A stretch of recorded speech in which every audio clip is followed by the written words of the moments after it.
9:47 on this Saturday morning. It is time for Imagine It. Carl Nelson's here from the Imagination Station. And Carl, all morning we've been talking about this ring of fire and the annular eclipse. Correct. So you brought something with you. Right, really quick and dirty. This is what's called a pinhole viewer. Okay. It's just a piece of cardboard, and what I did was I cut a big hole in it and then covered that hole with some aluminum foil. Okay. Take a needle, poke a tiny little hole through that. You can then point this at the sun and use this to actually image the sun. Because if you weren't paying attention earlier, you're not actually supposed to look at this with your eyes because that can cause major damage. Never look at the sun.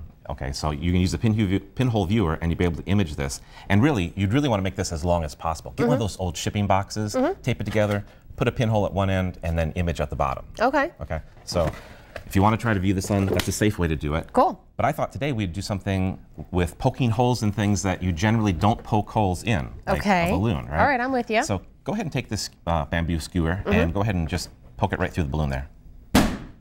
It popped. Okay. Careful with how you poke that. Okay. Safety first. Okay. All right. Now, normally a balloon's just going to pop if you do that, right? But let me take that away from you. Let me give you one that has a little bit of vegetable oil on it. Okay. Now the balloon is actually stretched really tight around the middle, but near the top and bottom, there's lots of extra material. Okay. So if you are careful, you can actually take the skewer. Okay. And I'll let you hold the balloon this time. All right. Okay. And try to just poke that right through the balloon. Right through the middle? Right through the end of it. Yep. Okay. Got to press hard. Just keep doing it. Twist it a little bit. Keep going. Oh. There you go. Wow. Now, okay. Keep going all the way through. All right. You're going to go all the way to the bottom? other end. Yep. And you can actually.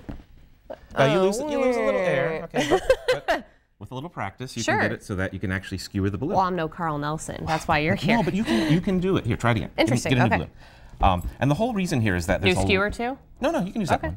There's a lot. No, you're going to hold the balloon. Okay.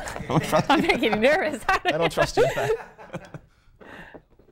So the whole idea here is that the material near the top and bottom of the balloon is not stretched as tightly as it is near the middle. Okay, and you sure. can actually, with a little practice, you can actually get to go through there. So this is a really cool thing if you had a barbecue or something in the summertime and they got skewers and balloons around. Yeah. You can amaze everybody by... Now, you have to blow the balloons up not quite as full as you normally would, right? Is that kind of a... Not so much, not so much. Even if you blow them up really, really big. I mean, you can't blow them up bigger than the skewer because if you blow up bigger than the skewer, you're not going to be able to do it. And then you can also pull a skewer out as well.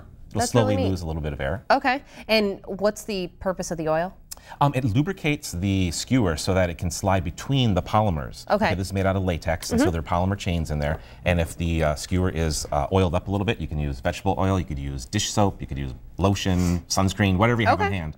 And that'll help it slide in between the molecules a little bit easier. So as long as you don't have skewers around the little kids without some supervision, this could be something that you try at home. Correct. Or around me, whatever. If you want to, you can even try to get 2 skewers. Oh, I didn't realize you were doing that. More. You can do more than one. All right. You can do more than one. Setting those sights high. Carl, I like you. All right, sounds good. That's this week's Imagine It. And just a reminder for you, the Imagination Station, they are open today. If you would like to spend some of that time indoors, you guys have that nice air conditioning, stay away from the heat. And you also have a new exhibit, correct?